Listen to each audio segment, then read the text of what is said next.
And he tells police, ultimately, although lying during the course of the interview, he eventually confesses that he did in fact see Zion that night, picked her up, brought her home. They combined their marijuana together, and they both smoked it. And somehow, when he came back to the room, she was unconscious. Now, he didn't just, claim to be affected in any way, but purported that it was an overdose. Said she was breathing faintly, and that's important for the court. He tells police, the only one with knowledge of the facts, his version, if you believe a marijuana overdose, is that she was breathing faintly and he panicked. He didn't check on whether she was still breathing when he put her in the trunk of his car. He didn't check whether she was still breathing when he drove her to a dumpster. The counsel. Yes. My concern here is what you're suggesting is that this was murder.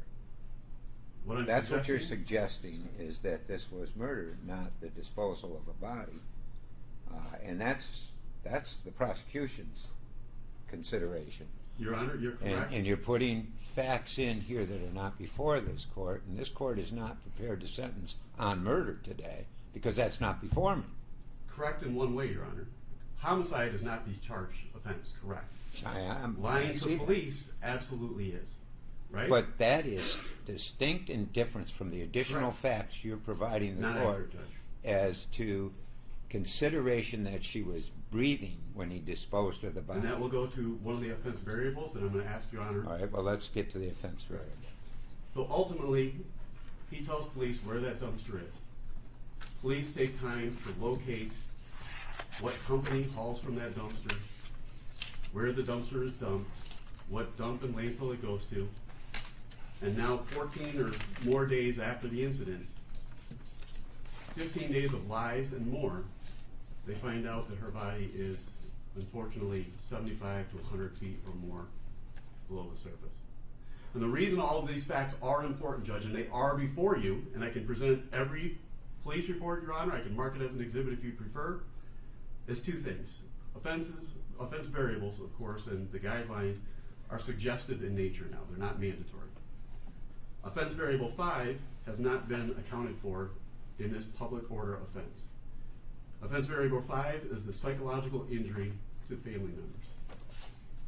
You've heard from Sierra about how devastating this has been, not only to her, but other family members.